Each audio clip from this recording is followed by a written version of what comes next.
Ready, Paul? Ready, Mom? We had a son who was trapped by a ton of longhorns, but you're here accused to fill his boots, glad as they may be. Recording now. Wow. I don't know what that was. I've never tested my microphone like that. Yeah, I got a switch finally. Your inner Jerry Lewis is coming out. Oh, I was gonna say Wario. Okay. Or Waluigi. You are definitely the Wario, and I'm the Waluigi of the group. Okay, who is the Mario and Luigi though? Oh, I don't know though. I think they're dead, and we live in a godless world. Oh, okay. we're only a godless world would have given us the movie we are here to talk about today on the Waffle Press Retrospective. This might be the strongest argument that not that God doesn't exist, that God is dead. And that we killed him. Hello, welcome to the failed Blockbusters. This is episode 2 of our summer series. This might be the last episode we ever do. All right, we're here to talk about Rob Reiner's 1994 film North, starring Elijah Wood and a lot of people. Unfortunately.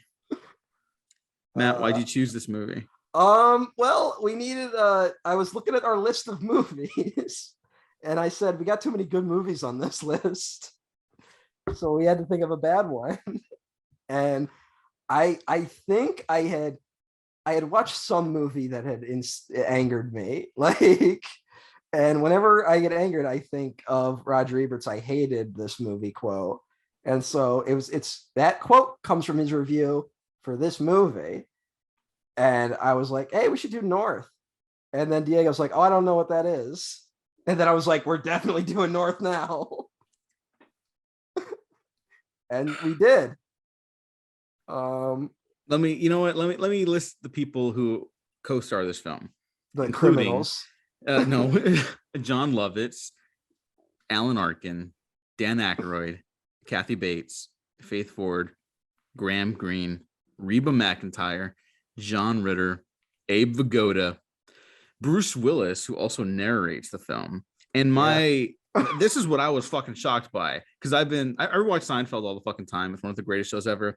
Jason Alexander and Julia Louis-Dreyfus play Elijah Wood's parents. Well, do you know why they are in this? Because Rob Reiner and Castle Rock produced both this and Seinfeld. Yes, so they're kind of this was Rob Reiner and Castle Rock calling in every favor for this movie, which is what's wild. We will get into it.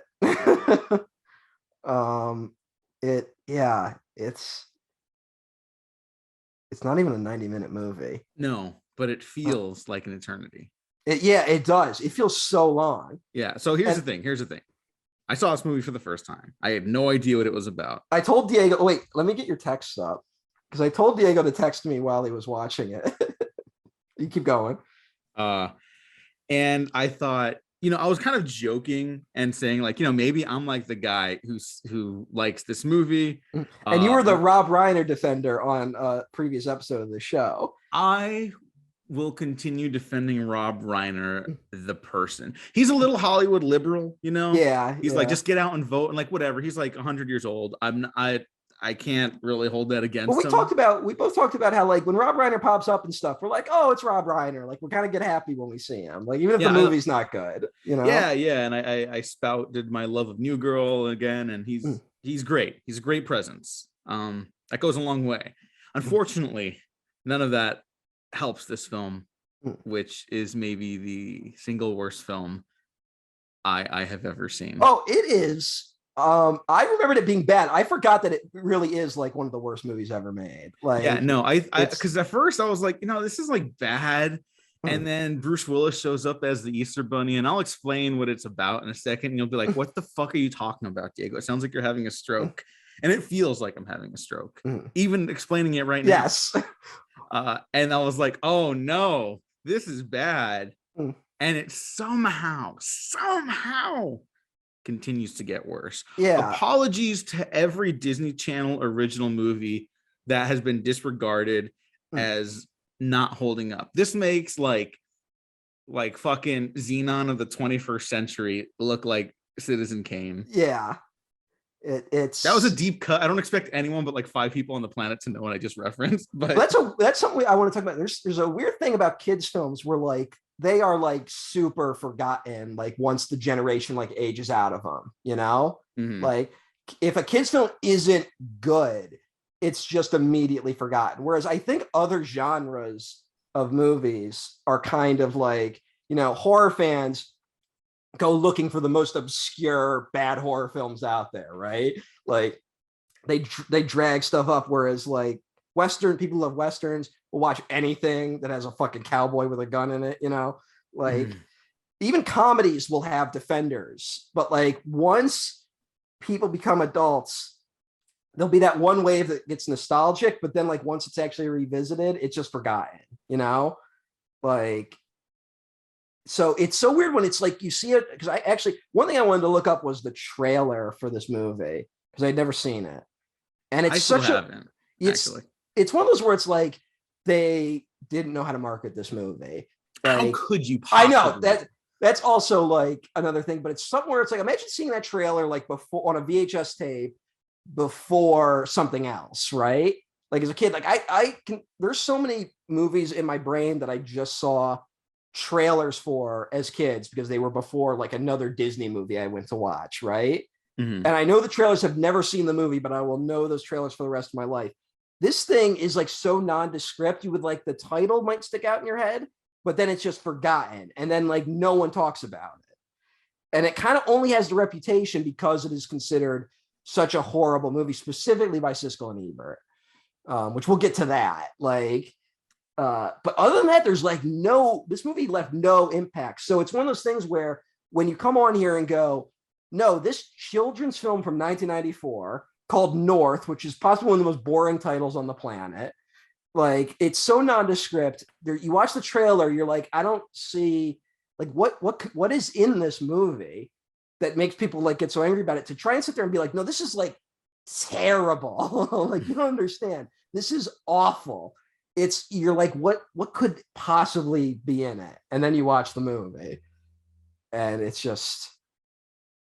My God. When Harry Met Sally was only 5 years before this. Well, that's the thing. It's like Rob Reiner. This is I think it's a recurring thing now because this is our second failed blockbusters, right? Mm-hmm. And we talked about Barry Sonnenfeld on our first one, right? Barry Sonnenfeld is someone where his career is like going up and up and up, and it's got like, you know, he's got the Addams Family movies, he's got the first Men in Black, he's got Get Shorty, and those are movies that people like, you know. Mm-hmm. And some people really love those movies. I love a few of those. And then he makes Wild Wild West and his career never recovers. Like it's just after that, he never makes anything as good as those first few movies. And you have Rob Reiner, who before this does This Is Spinal Tap, Stand By Me, The Princess Bride, When Harry Met Sally, Misery, and the previous movie to this one, A Few Good Men. He does North, never recovers.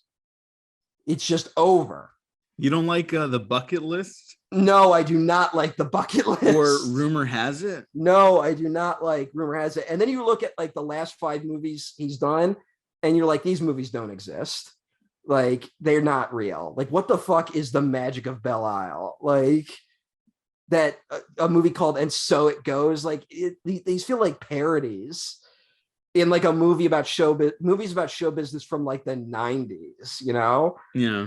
And it's so strange that, you know, and look at that filmography. It's like, This Is Spinal Tap, you know, arguably invents the mockumentary comedy genre, right? Mm-hmm. Like there's definitely examples before that, but I don't want to get into the whole thing, but like, that's the one that solidifies it, right?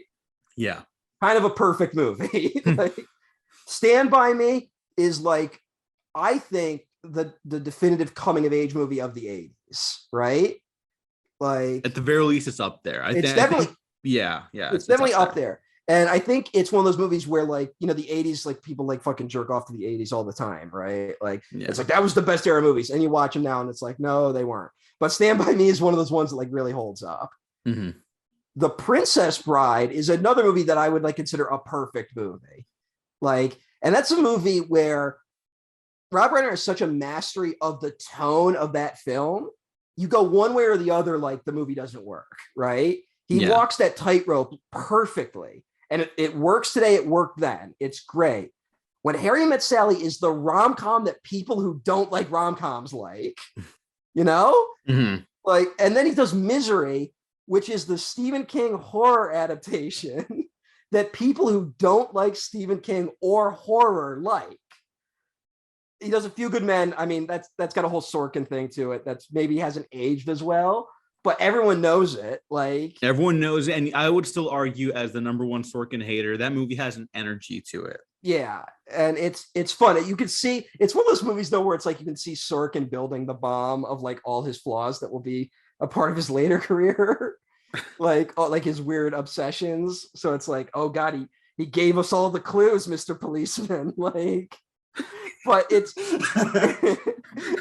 still a fine movie. And then it's like North, which I think some of the more like on the surface bad qualities overshadow the fact that the rest of the movie is bad too. Look, what I guess we should explain what it's about now. Well, no, first I want to let's explain the basic plot, but don't say what really happens, I guess. Just say like the basic setup of the film. Okay, like the narrative drive of the film. Yeah, just don't say what happens on his journey. I will not. We will fucking get into that, but you don't really need to watch this, by the way. But it is up in 8-part chunks on a YouTube channel. It's been up for about a decade. A VHS quality rip of this movie. No one has bothered to take it down, so you can watch it. You could have fucking told me that before I rented it. I spent $3.99 on this. I will say I was getting ready to rent it, and then I was looking up the trailer and I found this. So I if I had known, I would have told you, but I did not know. Whatever. So, I hope that penny went to Rob Reiner because I still like him as a dude, I guess. Sure. For the distance that I will never truly know any of these famous celebrities, I admire him. Yeah. All right. North is about a young kid named North who is great at school, sports. He's talented in like acting, drama. Everyone loves him, except he's underappreciated by his own parents. And it's cartoonish how much they underappreciate him and they don't pay attention to him. And I thought, okay, I guess this is just going to be like a goofy, tonal, like weird movie. And it is weird, but not. There's no sense of tone throughout the rest of the movie. I'm not going to explain what the rest happens there. But we can say what he decides to do is he decides to become a, quote, free agent and travel the world in search of perfect parents. But he has a deadline also. Yeah, he's got a deadline or else he goes to an orphanage. Which I should say, this is based on a book. And I guess we could have just read the title of the book because the book is actually titled North, the tale of a 9-year-old boy who becomes a free agent and travels the world in search of perfect parents. Yeah, that's pretty much it. Goodbye, everyone. Goodbye. All right. I want to talk about the book because I read about half of it. Okay. It was written by Alan Zweibel, who is a writer and was a co-creator for It's Gary Shandling Show, like one of the most like game-changing sitcoms ever made. And he also wrote on Curb Your Enthusiasm. And it's kind of like one of those like all your favorite comedians like know who he is. He's like known for being like an outstanding writer. Mm-hmm. At some point in, I guess, the early 90s, he decided to write this book. And I will talk more about like what's in the book versus the movie as much as I read, but I will say I did not like it. The book is actually bad. I will say the book is better than the movie, but it is not good. It kind of reads like a wannabe kind of Roald Dahl type book. Like it feels like that's what it's going for, but that the book also kind of has a tonal problem of like, I don't understand what tone this is going for. And that is an overarching problem with the book and the film. And the book at least kind of has a little bit more of an edge, and there were occasional jokes that I thought were funny in the book. Oh, we can get into the jokes later. Yeah. Oh boy, are we gonna get into the boy. jokes later? Yes. I have a question for you. Okay. All right. So you watched it last night and you were texting me, and it was an interesting journey. It ramped up pretty quick too, which is also hysterical. All right. When did you realize something was wrong with the movie? When did you realize the movie wasn't good? And when did you realize the movie was actually criminal? Well, I first realized it wasn't good from like the get-go, kind of as soon as the voiceover starts, which is pretty quickly. I was like, oh shit, it sounds like the Harrison Ford voiceover from Blade Runner. Now, I did not know Bruce Willis was in the movie. So when he strolls into the picture as North was like resting on his secret hideout, secret place, his secret place in the middle of the mall on that chair. You get it? It's like around people. Yeah. But it's a secret place. No, it's very funny. Is it supposed to be funny though? That's the thing. It's like there's so, but like, here's the thing. It's like, is that a failed attempt at humor, or are they like actually trying to say something? Like, I'm gonna argue both. But then Bruce Willis strolls in the bunny costume, sits down, and I was like, is this like in his head? And he pulls out a carrot. I'm like, oh, okay, so it's in his head. He's not really snacking. There's not a man snacking on a carrot in there. And he's like, all right, got to go back to work.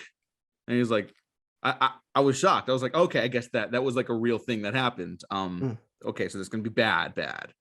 And I was kind of bracing myself because I wasn't enjoying the badness. And I wouldn't say I still do, but it is very funny that it exists. Yes. I'm not endorsing anyone watch it, so please, stick around. It might be worth visiting as a document of just a movie where like nothing works, because I don't think a thing works in this movie. I want to say too that, like, given the recent news about Bruce Willis's health issues and how there are reports coming out about like people in the industry kind of manipulating him for his price tag, which is just so gross and so tragic. Like it kind of broke my heart a little bit. It's almost like we live in a country where even if you're one of the richest, most powerful celebrities in the world, you can still be taken advantage of in your elderly state.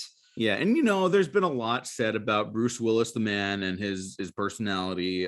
There was this story that Kevin Smith told over 5 years ago now, easily, and Bruce Willis called to apologize to him. And I'm not insinuating anything, but I just thought that in light of recent events and alleged reports that he also knew about it and was taking jobs to support himself and his family, I thought, like, it's just so sad. And I kind of had to watch Die Hard after this. Yeah, kind of like rejuvenate my emotional state. I'll say this: it's like I think we're gonna say that Bruce Willis is bad in this movie. I think that's why you're putting this cushion down. But it's not like Bruce Willis bad in like it's his fault, Like, absolutely, I don't think not. Yeah, it's the movie. Like, no one could have made this work, and you get the sense that Bruce Willis like really wants it to work. Like, he's not just there for the paycheck, Like, it feels like he kind of wants to be the weird like guardian angel type character that keeps appearing over and over again, but it just doesn't work. Like I said, like that. There almost should be something to, Bruce Willis is the Easter Bunny at like a mall food court, right? Like you're almost like, there should be something here that maybe kind of works. Although what Easter Bunny just has a hole cut around their face, so it's a human face, Yeah, I'm not really sure what that was. Yeah, well, no, that's just so you can show his face. Yeah, like the scene would have worked better if he walked over in full bunny costume and then took the head off. But yeah, but it just doesn't work. Yeah. And then when you see the carrot, you're right. It does that thing. It's like, is this in his head or not? And like, there's a lot of that in this movie. And then when you get an answer to that, it like just raises further questions. But yeah, it's not Bruce Willis's fault. I don't know if it's anyone's fault, really. The only one who was in this who I was like angry at for their performance, other than some people who definitely should have just said no. But the one like performance I like kind of hated was Alan Arkin. Like I found Alan Arkin like painfully unfunny in this. I thought so too. I didn't hate him. I'm a big Alan Arkin fan. I am too, but he's bad. He was the one where it's just like he's like, this movie's bad and he's making it worse. And he should just stop talking, like, for the love of God. But the fucking kid who plays Winchell, and this is not, it's a child actor. I understand. I need to softball this one especially. Winchell's a weird character, and they're asking a lot. Horrendously weird character. And boy, there's a lot of talk about like the quality of Stranger Things recently. I think the new season is frankly kind of terrific for Stranger Things anyways. But the real like hat trick of shows like that and Game of Thrones is being able to cast quality child actors across the board. Yeah. That's fucking difficult. Anyone that does that should basically win an Emmy off the bat. This kid is so bad, and it's just a kid. I'm not picking on the kid who's now an adult, obviously, but like, what the fuck? Why would you even put like this role in this film and thrust that upon some poor child? You know. Well, I also gotta say, like, not just to Mac. I don't want to just single out this kid, but Elijah Wood is also bad in this. Like, yeah, it's not. I don't think it's his fault. I think he was given bad direction. And it's also this weird thing of like, Rob Reiner did fucking Stand By Me, which is the four leads of that movie are all children and they're all terrific in it. Like, it's not like Rob Reiner can't work with kid actors, but I think he didn't tell Elijah Wood what type of movie this was supposed to be. And I'm like he didn't tell anyone because I don't know what it's supposed to be. Because Elijah Wood is playing North like, I'm like, does Elijah Wood think this is Stand By Me? Like, he's giving like a really like grounded performance at time, and I'm like, it's the exact wrong performance for this fucking movie, where it's supposed to be like a wacky adventure, you know? Like, it's mesmerizing because also, so like you get this first scene, and I want to talk about the first scene in this fucking movie, right? Okay. Also, I guess the narration, Bruce Willis's his characters appear in the book, but there isn't like, I don't believe he's the narrator. I don't think the Easter Bunny part existed. I could be wrong though. I kind of like fast read the book. Okay. And I was like, I tried to get the whole thing in, and then at a certain point I was like, you know what, fuck this. But the narration, the opening lines are like straight from the book, where it's like, North was sure he was having a coronary, right? And his parents are like arguing at the table, and when it's one of these things where it's like, is North having a heart attack here, quote, heart attack, supposed to be funny? Is this scene supposed to be funny that this kid is having a heart attack? Because the way Elijah Wood is playing it feels very grim.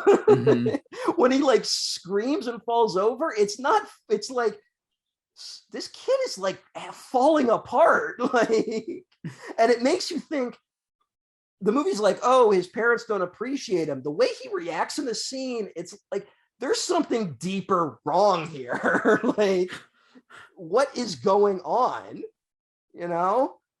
And it's not funny, and it's disturbing, and like it plays with that kind of tone over and over again, where he plays it so kind of, I don't know, straight is the word, but like there's a grimness to North as a character, and it fucks the whole movie up, and the movie was already fucked. Yeah, and you can just feel them wanting to like make it like as the movie goes on, at least you feel them wanting to make it like lighter.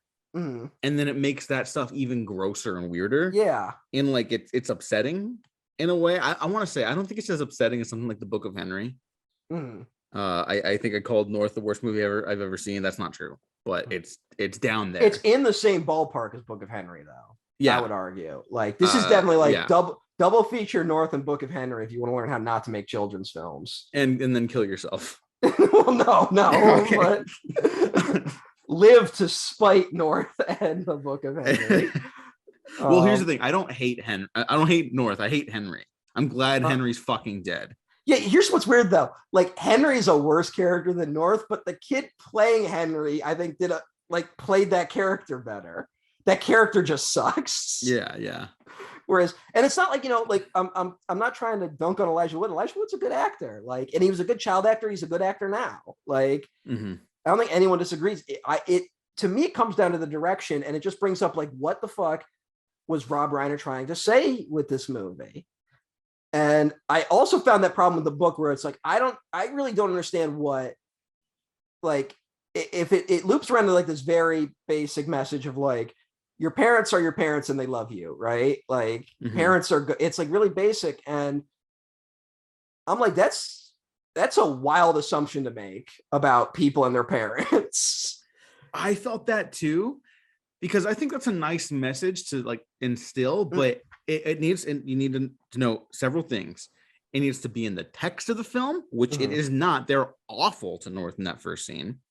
And two, some people are bad parents, and bad for their kids, and it sucks. Well, here's the thing. It's this wacky, like the setup is supposed to be this wacky, like, what if a kid like divorced his parents, right? Like that's like the joke, essentially. That happens in the real world.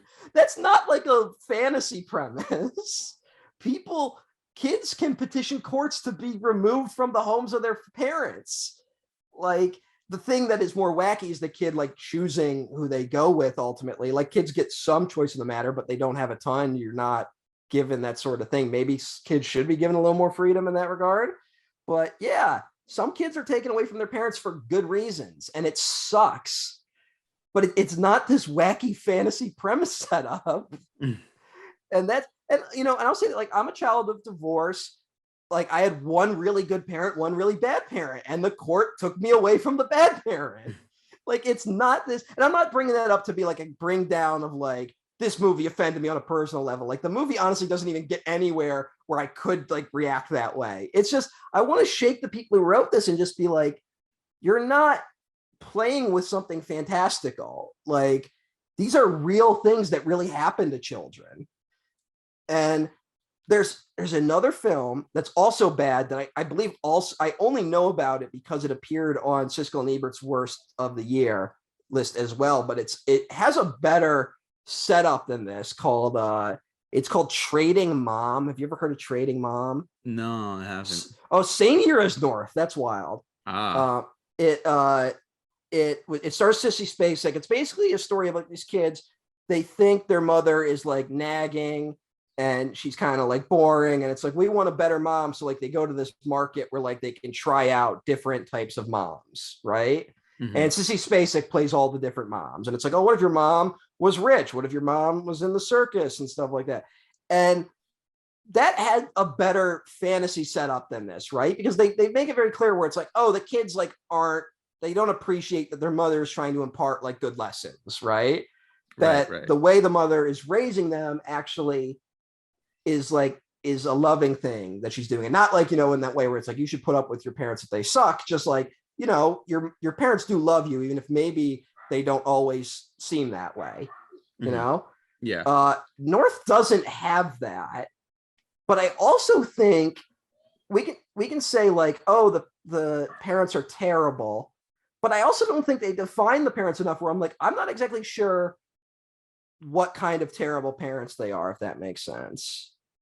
I'm a little confused. Like the movie keeps saying his parents don't appreciate him, which I don't know what that means. Like what, and I didn't understand this in the book either. Like the book, I at least think defines North as being a little more arrogant than maybe he is in the movie. Like the book, like North is so proud of himself for being such a good kid that like he doesn't understand why his parents aren't like rolling out the red carpet constantly for him.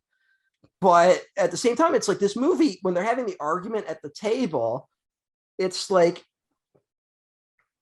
so like, are they arguing all the time? Is that what's wrong? Do they ignore him? There's a scene where they go like, oh, here's all of North's academic achievements, which, by the way, maybe it was just the school I went to. He might be a little young to be performing Fiddler on the Roof. But a lot of what I saw didn't seem that odd. Like, he didn't seem that special, I guess, is what I'm saying. I knew kids who were academically gifted, who were good at sports and good at, theatrical stuff, and were also like good kids. Like they stuck to a schedule, Yeah. Like, it wasn't like North is out there being like this savant, like Henry in the Book of Henry, So yeah, I didn't understand that. And then it's like, okay, we see him like doing all this stuff, but there's no like scene where like he looks over, like when he's playing baseball, he looks over at the benches and his parents aren't there, right? There's nothing like that in the movie. So it's not like they aren't attending his things, but we aren't shown that they are either.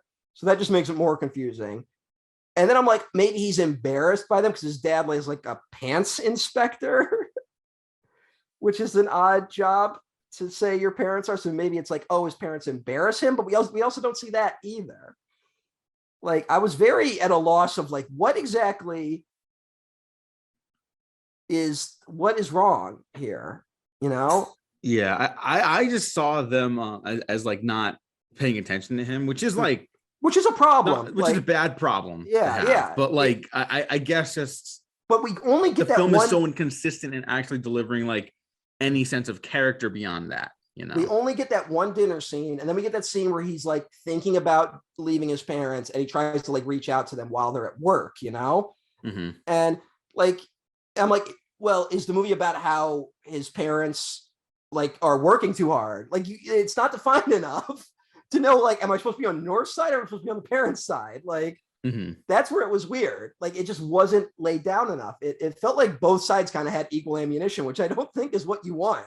No. It was that, like, the foundation of this movie is broken, and then it's worse on top of that.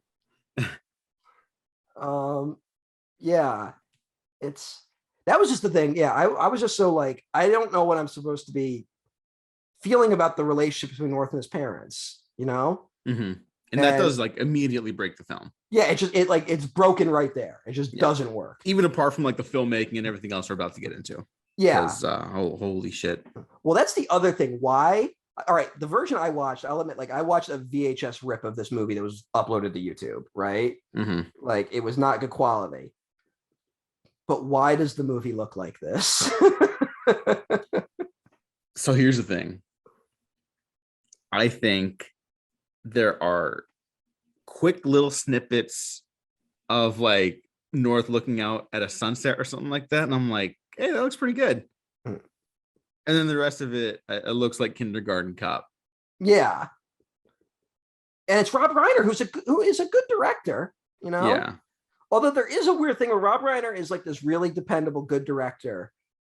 And then it's weird where like it starts slowly going away, like over his filmography, to the point where like A Few Good Men, which like we both defended, but like A Few Good Men isn't like a triumph of directing, Like, it's just, it does its job. And I would argue it's almost like a light touch direction. I think it helps his films. I think it really helps Misery, which you could see like an over the top version of Misery, right? Yeah. And that wouldn't be as good as the Rob Reiner version, which kind of feels like, when you're at Kathy Bates's house in Misery, it feels like you're at grandma's house, Like, it doesn't, there's nothing inherently threatening about the house, and then when stuff starts getting threatening, it kind of like makes it creepier, And so it's weird that like, I don't think I could think of too many directors that like decline in that sense. You know what I'm saying? Yeah. I mean, I don't know. Some people just like lose it as they get older, Yeah, but like it's straight. It's just like a guy who had you, but you can see like guys who decline, but you can see where they still have it. You know what I'm saying? Yeah. Like what's his fuck? Brian De Palma like hasn't made a good movie in about a decade, right? Like, no, I did watch his Domino film, which is incomplete, and it's like you can see he's still trying to get something, but the way he used to make movies isn't the way any production company wants to make them anymore. And so they kind of like they kneecap him a little bit. Yeah, but also it's it could just be age. Isn't he like 80 now? Like he's fucking old. Yeah, he's old. Like I'm not gonna fucking hold against him, but like even in those those movies, which I also think Domino was one of those movies where like a day after it came out, he came out and like disowned the movie. Like yeah, he did. He said it wasn't his finished version. There'll never be a finished version. It was one of those European companies that has like tax evasion shit or whatever. Yeah. So it's like it's all a mess. Yeah, it's almost, but like you can see De Palma in it, you know? You can you can see, like, I cannot see the guy who made Stand By Me and The Princess Bride in this movie at all. No, I don't either. And it feels like you should feel at least like some connection to those two films, right?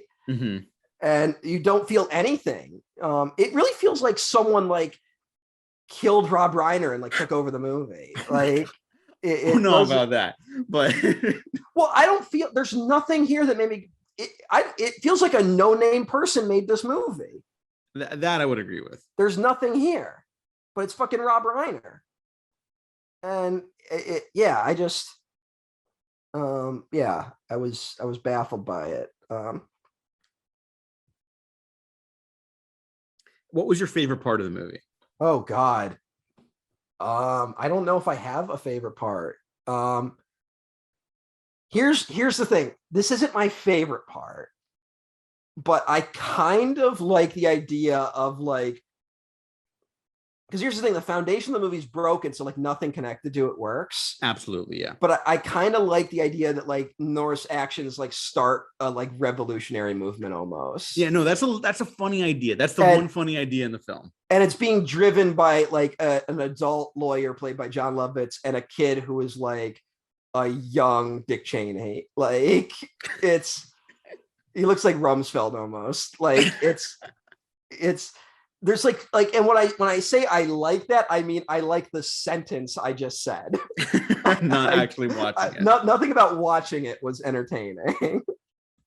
Also, I gotta point out when they show the kid, like when he's in like the office building by the end of the movie, they use that same fucking backdrop in like a dozen movies when it's like high up skyscraper. I know. To the point where now I recognize it in other movies. It's in Wayne's World, for God's sakes. Like now I just recognize it as like, oh, that's the city at night. Like, this is not any quality or image comparison, but when I saw them go up into that high tower corporate room, I was like, oh, I want to watch Batman Returns again. I was like, oh, yeah, it's like Max Schreck's office. Bruce, shame on you. North, shame on you. Why wasn't he? Why you dressed up as Batman? No, he should have been the fucking Easter Bunny. Oh my God. Like, Walken, it feels like this is a movie Walken would appear in, right? Like, no, he was busy starring in Abel Ferrara's The Funeral. Oh, okay. Which is the most fucking depressing movie you'll ever see. Invokes a similar feeling to North. A spiritual companion to Rob Reiner's North. Yeah, that's a double feature right there. There you go. Bruce Willis's narration's bad. I think we're both in agreement on that. It's so fast in the beginning too. Look, it really threw me off. That's when I knew, I think I said already, that's when I knew it was going to be bad. That's also like he's reading straight from the book too. Like a lot of those lines are straight from the book, and it's bad. And there's like a weird remember like Jason Alexander holds up the thing that says inspected by 6 for like the pants thing. Do you remember this gag? Yeah. What was that? That is in the book, but it's a joke that you couldn't translate to the film. It's because the book keeps having these asides from the author. And these sides are actually kind of funny, where the author will be like, it's like, North's father was a pants inspector. And he's like, note from the author, look in your pant pocket right now. If you see a note that says inspected by 6, it was North's dad. Like, and I'm like, okay, that's kind of cute. Like, that's a little joke to put in there. But like, then they tried to do it in the movie and it doesn't work. Like, it just doesn't work on the screen, He's number 6. Yeah. And there is something to the like fantastical nature of the first half of the film that then when the movie ramps up, it makes everything confusing, like because all right, spoilers, no one gives a shit. But like the heart of this movie is like a dream, right? He fell asleep in a secret spot after talking to Bunny Bruce Willis. And then he had a dream about all the events that happened, correct? Yes. But the dreams aren't too different from the preceding events, you know? Like it's all of that. It feels tonally the same. So what the fuck? Yeah, so it doesn't feel like a dream. And like that might be an intentional cop-out, but it is a cop-out. Mm-hmm. And it doesn't make any of the events better. Because we don't understand the parents' perspective, like we were talking about already. So we don't know how they would react. So they feel like different characters when you see them again at the end, and they're like, "North, oh my god, we're so worried about you." It's like, where are you? But also, was North being selfish? Because we don't have an understanding of where these people are coming from. Here's something where I said, like, I thought the book was kind of like low rent Roald Dahl, right? Like Roald Dahl, because it also had like pictures in it too, kind of like when you read a Roald Dahl book. And one thing though that Roald Dahl understood, and I think this is why his work has kind of lasted, even when like not everything he's written has aged perfectly well. He understands that there are adults. Sometimes they're your parents and they are out in the world and they mean you harm. Like he understood that, and it gives his work this edge that then it kind of helps ground everything, you know, like it helps like, okay, now we know where this character, the child protagonist is coming from, even if the protagonist maybe isn't the best. Right. Like, and the book doesn't do that job either of just, you're like, it feels like someone on it. Like, this is probably the meanest thing I'm going to say, which says a lot, but both the movie and the book feel like it was written by someone with kids who their kid was acting like a little brat, and they didn't understand. They couldn't like identify with the kid at all, you know? Yeah. Like, it feels like you just like trying to be like, shut the fuck up and eat your broccoli or something. And it's incredibly shallow in that regard. And it makes me worried for maybe the kids, that Alan Zweibel's kids, if he has any.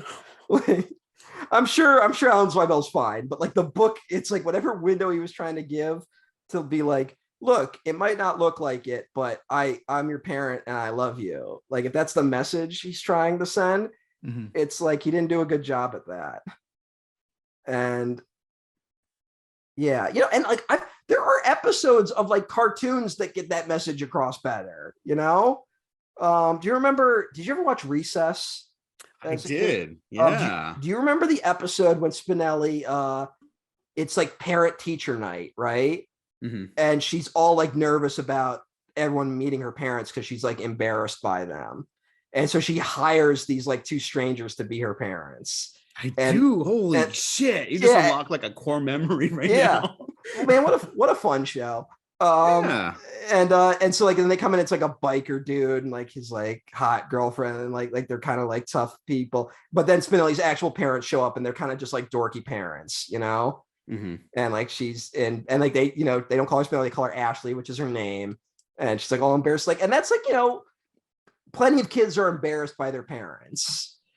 That's like a normal thing, right? And it's that episode does a perfectly good like mini story about like, look, you're embarrassed by your parents, but they love you, and they're the reason you are who you are, right? And they you might not understand it now, but you'll understand it later, right? And like the stuff you thought was dorky about your parents was actually like, oh, there's something really endearing about that. In a cartoon, it's 30 minutes long, not even with commercials. Like, this movie couldn't do that. If that's what this movie wanted to do. Yeah, that was a good show. Recess retrospective. Yeah. Also, Recess, I was thinking about Recess, and I was thinking about fucking Codename Kids Next Door as I was watching this. Oh, yeah. Yeah. Because those are two shows where it's like, a lot of that is about what adulthood looks like to children, you know?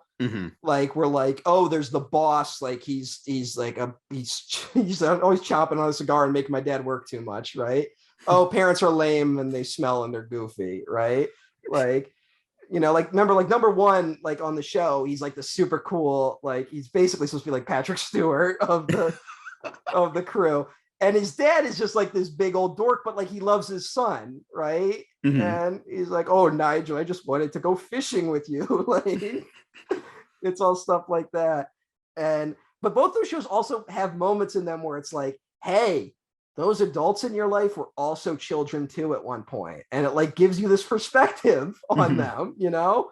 And it's like, oh, we all grow up and we all kind of become dorky parents and stuff like that. And it's like, and also, and both those shows don't pull their punches either on like, look, there are sometimes adults that just suck. Like there are adults that are bad, but there are adults that like look bad, but they actually are good. And there are adults that mean well and do bad things, right? Yeah, like weren't those kids in the Codename Kids Next Door, the delightful children from down the lane? Yeah. Like, didn't they have like an episode or like a moment or something where they had to confront that their parents were like actually bad for them or something like that? There might have been, but there's a few like they got like the lore of Codename Kids Next Door is so ridiculous. Oh yeah, no, it's fucking hysterical. I don't know how well it holds up, but I remember really liking that show. I remember really liking it, and like it is one of those things where it's like if I'm in a real fucking bad state, like it might be a show that I put a few episodes on. Luckily that hasn't happened for a few years, but I will check it out occasionally. If I remember correctly, like weren't they like hit by a laser at some point that turned them into delightful children? Like they used I don't remember that. They used to be Kids Next Door members. Spoilers, this is like one of those things that's revealed in like the last season of the show. Oh. And it's like they used to be, and then they were turned evil by their father. But then it turned out, like, again, spoilers for this show. It's a fun show. If you're into cartoons, give it a watch. I don't care. We all need something to take our minds off the world. It turned out that number one's father was brothers with Father the villain, who is like just that like black outline who smokes a pipe all the time. And then it turns out that their father was like an even worse parent, like who was so evil he like almost destroyed the whole planet.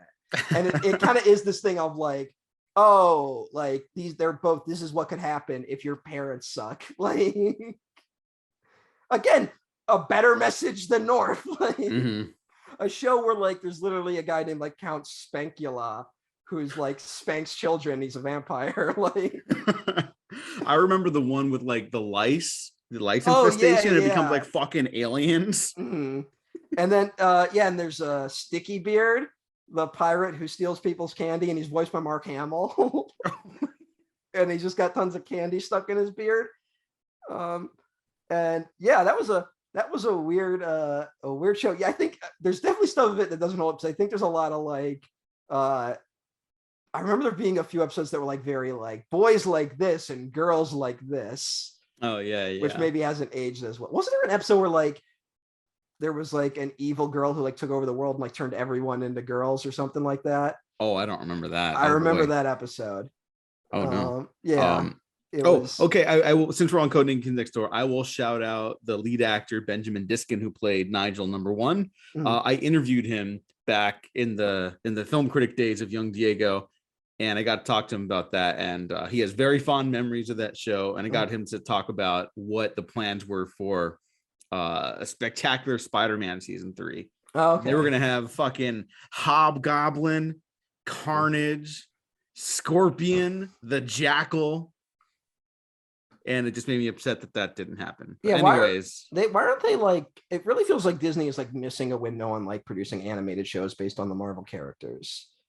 Well, they have to tie them into the shit. Yeah, but they really don't. They really don't. No, I mean, of course they don't. They don't. But they're like, well, we have to, for brand management, it has to be similar. We can't do anything that doesn't have like a fan base from the 90s. That's why they're bringing the 90s X-Men back, which is just like depressing. But I feel like here's the weird thing. Like, I don't want to give these horrible people any ideas, but to me, it's like, okay, the Marvel Universe has been around for almost 15 years now, correct? Like, you can start cashing in on the nostalgia of it, but it has never ended. So, like, that would be an opportunity to be like, hey, we're going to start Universe 2, and it's going to be cartoons, and it's going to be on our streaming service, right? Yeah. Like, so now you can relive all those memories. Tony Stark isn't dead. And you could tell like original stories. Yeah, that would be the ideal. approach. Because that's the other thing is like they're bringing the X-Men back, and to me, it's like I think X-Men is totally. You kind of need an X-Men cartoon now because the X-Men continuity is so fucking ridiculous that no one even understands anymore. They went from being like the superhero team of the 90s to now like no one, like they're now like off the page if you like ranking superhero teams. Yeah. Like there's like a core fan base that loves them, but like they are younger kids only know the name, but they don't actually know anything about them. Yeah. And you mean people didn't like the Dark Phoenix film? When does Dark Phoenix come out? Anyways, back to North. Let's Back talk to North. about. We haven't even gotten into like what's really bad about this movie. I know. I think we should jump into it. Otherwise, we'll be here for 10 hours. I think I've laid the groundwork enough for that. The movie's just broken on like a fundamental level. Yeah. Like it's the thing of like we're about to get into the stuff that most people talk about when they talk about why this movie's bad, and they're not wrong to talk about it. But I think this bad stuff overshadows the fact that like the movie's broken in its foundation and it's not made very well. Maybe the best way to go about this. Could you do me a favor and read off the text I sent you? I'll tell you exactly what happened as I sent them. Yeah. So Diego started sending me texts. And he kept being like, I don't know, maybe I'll like this. Like he mentioned it. Because he, and Diego knew nothing about this movie, so like, but I was laughing to myself, and I said I'm saving these texts. All right, your first text I got, you said, "Oh wow, I did not know Elijah Wood, John Lovitz, Jason Alexander, and Julia Louis-Dreyfus were in this. Is this a Seinfeld spinoff?" Yeah. Bruce Willis, what? All caps. Yeah. This was the credits rolling in the opening. And then you go, holy fuck, Adam Greenberg shot this? The guy who brought us Terminator and Near Dark? That is wild. Yeah, no. Here, Adam Greenberg was one of the great cinematographers at one point. I believe he has since retired. I think his last movie was like Snakes on a Plane. Oh, no. Yeah. And I believe Near Dark was the last film he also lit himself. That's why Terminator and Near Dark, their night sequences look very similar.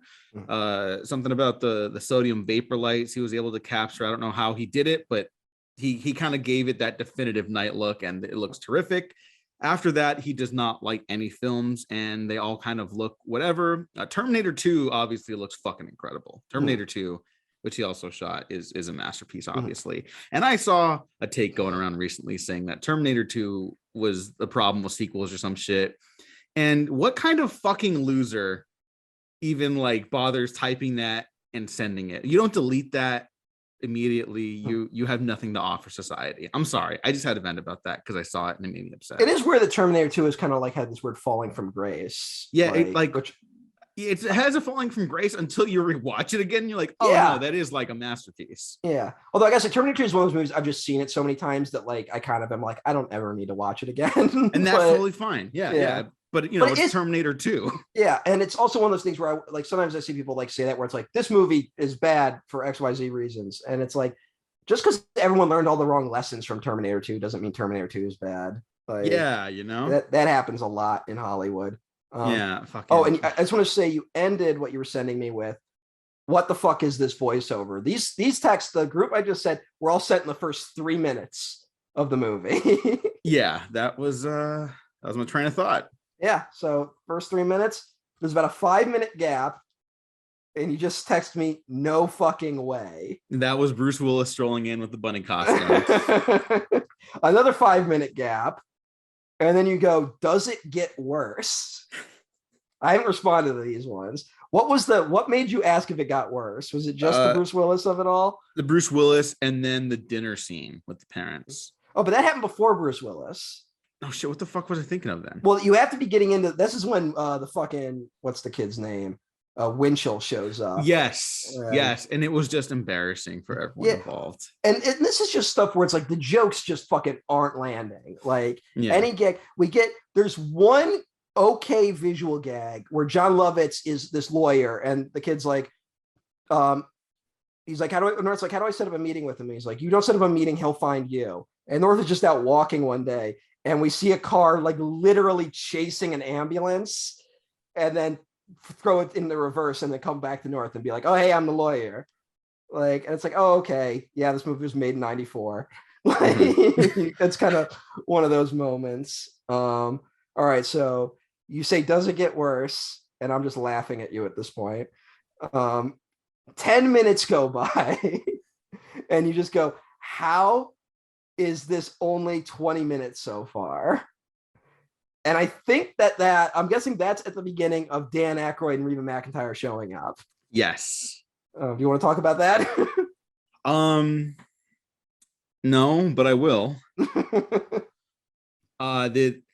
What I was responding to there was not the moment we're gonna focus on, but it was very clear that there's just nothing here, and they were like, I'm not saying this is offensive to Texans. I don't give a shit about any of that. You can't offend white people. You should worry about offending white people rather. But like, it was just, it was like empty caricature, and I felt like the caricatures were supposed to be enough of a joke to carry the scenes themselves, but they're not. So it's just really obnoxious. Mm-hmm. And look, sorry to Dan Aykroyd, but he has a very specific energy that if he can't harness it properly, it becomes kind of unbearable. Yeah. Reba McEntire, I thought she was fine until a certain point, which we will get into. We will get into that. Yeah, there is like this weird like empty nature of it where it's like it feels like a parody of Texas that like it doesn't even exist anymore. Like it's, you know, and it's not like kids wouldn't find that funny. It's like we're the generation that had fucking Doug Dimmadome, owner of the Dimsdale Dimmadome, which is like he's a Texan living in Dimsdale, which isn't like in Texas, like, which is part of the joke that it's just like, why does this cowboy man live here? Yeah. And like kids get that, you know, we're like, oh, it's funny, he's a cowboy, like it's not. But you're watching this and you're like, the fuck am I even supposed to be finding funny? And he's like, I'm a Texan, I like stuff big. Yeah, I was getting a weird vibe from that. They literally drive up to the house from the movie fucking Giant, which is like from the fucking 60s. Like, it's like, what kid is getting that reference? Yeah, and it's also flat. Also, why, like, every room in this movie, like, I'm not saying they had an echo, but like you could feel an echo in every room. You know what I'm saying? Like, yeah, it was really poorly like assembled, like audio wise. Yeah, it felt really cheap, and this was like $40 million. But here's what I'm saying: I'm not saying that there was an actual echo in some scenes. I'm just saying that when I'm looking at the movie, I can feel an echo. Mm-hmm. You know, like everything's so big and empty. Yeah, and it's think of like North. He goes to the judge, played by fucking Alan Arkin, who should never be allowed to give a performance like this ever again. And it's like, okay, you're going on your adventure, North. And then he's just like on a plane and at an airport, and there's like nothing fantastical about, like, when you're a kid, here's what's weird. Like, it's hard to remember, like, now as an adult, we like all hate air travel, right? Like it's fucking miserable. They lose your luggage. The planes, like, you can't trust them because like now everyone's like fucking cutting corners everywhere. Oh, like, yeah. Well, now with COVID, I really don't like it. I haven't been on one in a while. It's awful. They announced that, hey, everyone take your masks off on this fucking sealed plane. It's a nightmare. But when you're a kid, you're like, wow, airplanes, right? Mm-hmm. Like there's something like, oh, because like not every kid has gone on an airplane, and it is kind of fantastical, but like it's like flat airplane, flat airport, and then it's like the Texans show up and they feel flat too. It's, what the fuck is this? And then I just gotta say, I'll read your text because it was hysterical reading. I did laugh. You go, did these people eat their son? Because they just start like piling food on North's plate, right? Yeah, because they need him to be the biggest and the best, just like everything else in Texas. And I got hardcore like cannibal vibes, and I was like, oh fuck, no. And it's just like our old son Buck, right? And then we get these jokes. Happens. Well, we get first, before like the really bad thing happens, we get this like, is this supposed to be funny? Like moment where they're like, Buck was the biggest son, is big, like, so it's like, okay, they had a fat kid, and then it's like he's dead, and they're making these fucking dead fat kid jokes. And it's like, what the fuck is this? They do like the line where it's like Buck could eat more in a day than anyone could eat in a whole month. And then Reba McEntire goes, that's why Buck hated February's. It's like, because the month is short. So we could eat less in a day? What? And then it's like, what happened to Buck? Oh, he died in a stampede. Buck got trampled to death. And then everyone's like, it was a mighty big loss. And I'm like, you're mocking the kid because he's fat and because he's dead? What the fuck is this? And then, bam, what happens? There's a musical number about their dead son. What is the first line? I purged it from my memory. I just remember the flash dance images. From Reba McEntire. We had a son who was trampled by a ton of longhorns. And then there's like a musical number. There's like you know how when you watch Temple of Doom and it starts with that musical number, right? Mm-hmm. And you're like, wow, Spielberg really wants to do a musical. And you're like, man, you can see it like in the energy of his scene. This feels like someone put a gun to Rob Reiner's head and is like, you have to do a musical number.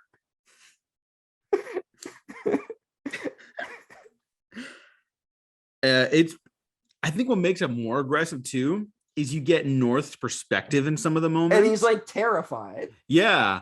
And they're just kind of like singing at him. Yeah. In like this wide angle composition. And then all these dancers start coming in. Mm-hmm.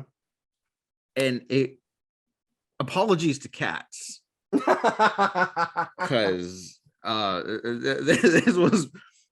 this was like viscerally upsetting. Whereas Cats was like a miracle. This is kind of less jarring than some of the dance numbers in Cats. Like Skimbleshanks at least knew what was up. Like, yeah, I mean, we got McCavity up in there too, but like, there's a better introduction to like Bustopher Jones than anything in this movie. Yeah. You know, it is evil. You are correct. Yeah.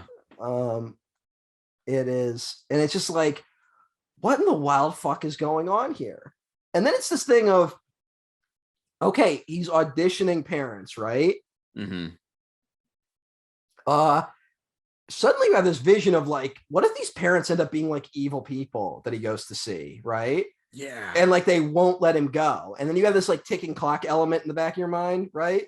Mm-hmm. Of like, oh, what if that's the conflict of this movie? And then it's like, nope, North's just like, this isn't working out for me. And every parent he says that to is basically like, oh, okay, bye, North. And you're like, what? And again, in the real world, our fucking foster care system is like a nightmare. And there are plenty of like nightmare stories out there. Mm-hmm. Again, this isn't like a fantastical thing. And but like that issue never comes up that maybe there's someone who doesn't want to give up North, right? Right.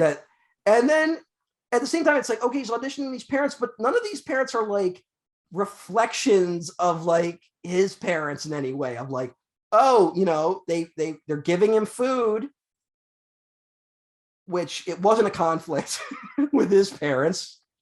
I guess they are paying attention to him at dinner, but like, what are they supposed to be? What lesson are they teaching of being like, oh, you don't actually want parents that care too much, right? I guess that's the lesson. I guess. I mean, maybe he doesn't want to be mocked like their dead, overweight son. Yeah, it's so awful that they keep making fun of their fat son. It's so needlessly cruel. Like, what type of joke is that in a kids' film? Like, I mean, at least they seem to love their kid. They seem definitely upset that he got killed in a stampede. But the movie wants us to laugh. What are the next parents, Diego? Well, I want to also mention another Bruce Willis moment where he takes a silver dollar, he throws it up in the air, shoots it, and gives it to North with a little hole in it.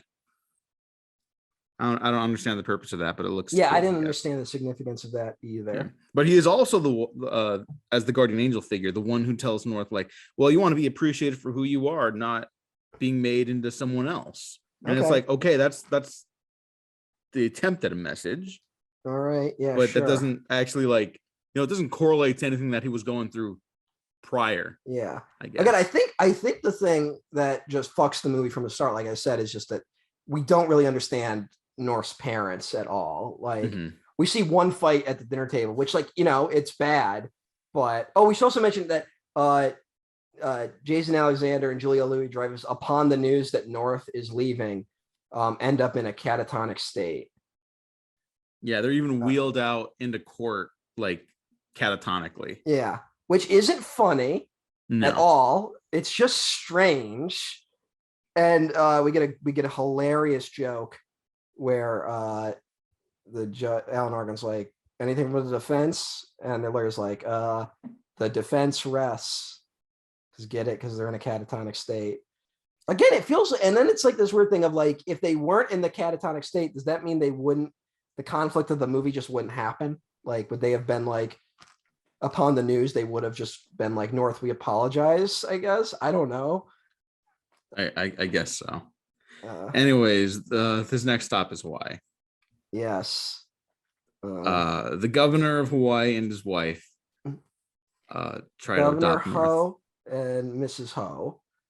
Yes. I am not sure if those are accurate Hawaiian names. I am also not. But this is where the movie got really gross. This is where it's like, what in the fuck? Like, I will say there is a very bad, it was in the movie because I might have missed it. There was a bad joke in the books. I did make it this far because I was kind of like, I have to read this section of the movie. There was a bad joke that they say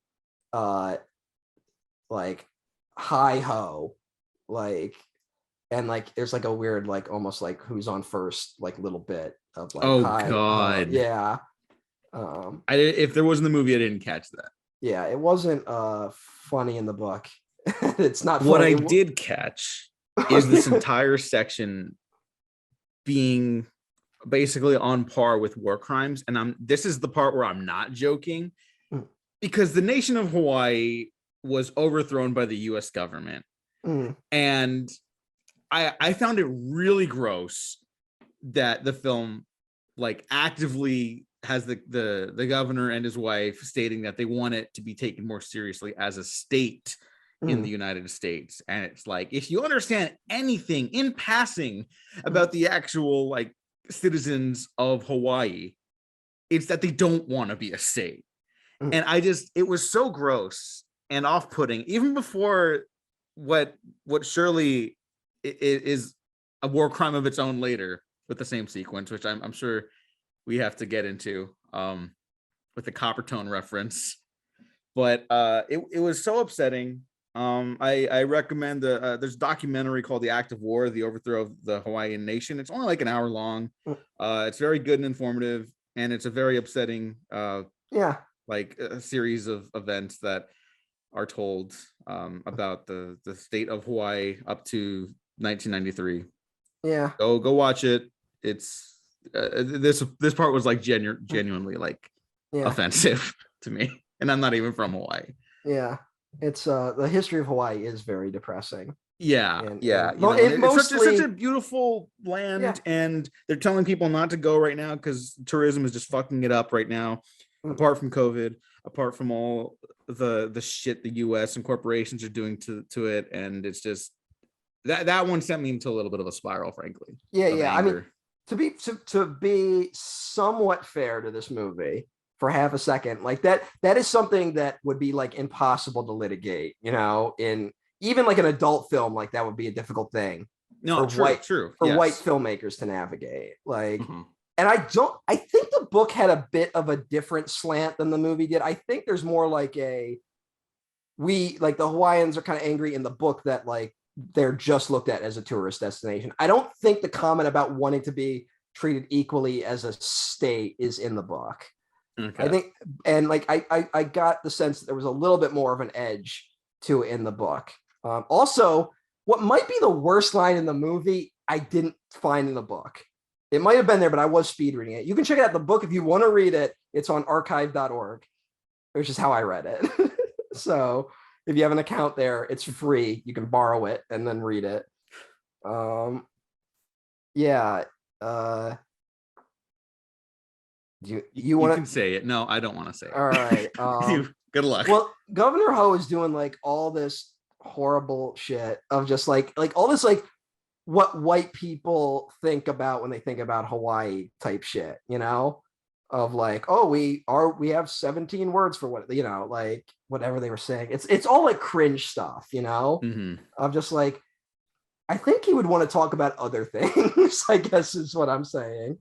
But then he goes to North. He's like, Hawaii. It's like, well, why do you want kids? I don't remember what leads to this conversation. As if there needs to be a justification for why they want to adopt North, you know, like this line doesn't need to be there.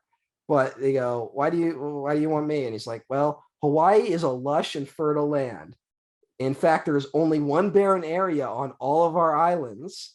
Unfortunately, it's Mrs. Ho. This is a children's film. I believe I texted you. Yeah, my response to that. You said, you just said, the governor of Hawaii just called his wife barren. And then you went, oh, this is evil. Which is accurate, yeah. Did you know who played Mrs. Ho, by the way? No, actually. It's Lauren Tom, who you might know as the voice of Amy Wong on Futurama, as well as Gizmo on Teen Titans. Oh, okay. Oh, I'm looking her up right now. She was Dana in Batman Beyond. Yeah. So she's got a big voiceover acting career. Oh, and another Codename Kids Next Door alum. Oh, okay. Oh, yeah, she was number 3. I totally forgot. Wow, bringing it all back. Oh, and King of the Hill. Yeah, as Min and Connie. See, she's got a good career. It's unfortunate she had to be in this movie. Yeah. I hope she got paid well. I'm betting she wasn't to play that, because who would say yes to that? But, yeah, that's oh boy. We haven't talked about maybe even something worse that happens in this sequence. Sure. This is in the book, by the way. This next part. Yeah. The governor reveals that they also Hawaii. We gotta say Hawaii is like, again, it's like a cartoon version of Hawaii. Yeah, like they're like North they're, arrives on like a kayak. They're like on rafts and stuff like that. There's everyone's doing like the hula dance and stuff like that. Yeah, and it's like the Enchanted Tiki Room of like versions of Hawaii, you know, like everyone like Mulan is like a Disneyfication of that kind of stuff, and fucking Moana did a better job, you know. Like, yeah, and that even that's not perfect. Like it's so bad. No, but what saves Moana is that it is a perfect film. Sure. Okay. Sorry. I really like Moana. Yeah, the governor reveals. I really like Moana too. It'd be weird if the reason Disney greenlit that film was to help promote their new Hawaiian resort place they had just built. That would be really weird and gross. And then you have the young actress who is basically unknown, go out do interviews talking about how great the hotel is. Yeah, that would be really weird and gross. Yeah. Also, they did Hawaii better with fucking Lilo and Stitch. Oh yeah, well that's the best Disney movie. There is a cut scene in Lilo and Stitch, which like is one of those where like if I had $1 million, I would pay to just have that scene reinserted into the movie, where Lilo gets pissed off at tourists. Yeah, who are very mean and racist towards her in a like passive, like microaggressive kind of way that you can get away with in a Disney film, which would have been a really good scene because it's a way where Lilo and Stitch could bond over their mutual interest in destruction. It would. A nice little movie. I'm just trying to think of anything better than this. Like, yeah. All right. Now I have to mention the moment, because this is when it also becomes even more evil. The governor and his wife reveal that they want to use North to promote tourist campaigns, where they have North kind of made up on a billboard referencing the classic Coppertone ad with North's bare buttocks. Mhm. And he says, "My crack," a lot. Yeah, it's so strange. It's like not funny, it's just odd. It's odd. Pretty sure it's a violation of several laws for them to do that. It is kind of weird to think about it. The Coppertone ad was like as popular today, it would like start a riot. Yeah. Like that is kind of odd. Mhm. Like, Mhm. but hey. Yeah. What a yeah, just keep saying crack. Yeah, I keep saying crack, and Rob Reiner's currently being arrested by the FBI. Yeah, FBI, open up. Yeah. Rob Ladies and Reiner's gentlemen, we got him. we got him. Apologies, sir, for Rob Reiner, but not really. Sorry. It's just strange. Like it really is. It's not one of those things where I'm like watching this being like you're not thinking anything creepy really. You're just like, what is this? Like it's more strange than anything else. Mhm. And yeah, and then oh, thank God the beach bum shows up. Oh wait, it's not the beach bum, it's Bruce Willis again.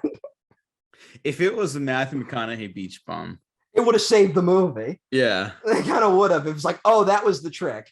Rob Yeah. Reiner was secretly trying the Trojan horse the beach bum upon American audiences. It's like, oh, now I get it, Rob Reiner. Yeah. This is a subversive masterpiece. But no. What the hell is anything he says here actually poignant? I didn't understand it really. No, I kind of didn't get any of what he was saying. I got the Wikipedia article open, and it says that he explains to North that parents should not use children for personal gain. While that is correct, I did not get that from the film. So. Yeah, I didn't I mean, it's one thing for like personal gain. It's another thing to put your fucking kid's naked ass on a billboard. Like, yeah. I get that it's supposed to be the cartoon version of it, but like, also I don't know what the fuck, man. It's still fucked up. It's still fucking weird. Again, like here's the thing. Like, let's say you want to set this up in some way, right? I don't, but okay. But maybe there's a scene where it's like North is embarrassed because whenever his parents have company over, they want to show his baby photos, right? Mm-hmm. And North's like, oh, how embarrassing. And then like this is like the like logical extreme of that, you know, of like, oh, you're on a billboard with your naked ass. And it's like, oh, okay, I guess when my parents show baby pictures, it's not actually that bad when I think about it. They aren't putting me on a billboard to make money. That seems like a very easy thing to shoehorn into this 87-minute movie. Anyways, we go to Alaska now. Okay. Well, you know, Alaska's not that bad. What could they really, what could they do here? An Inuit village in Alaska. Oh, no. Oh, hey, there's a really funny joke. When the plane lands, there's ice on the runway. And the plane kind of just skids, like how your car does sometimes. And it skids on the runway. And then it just kind of lightly taps the window.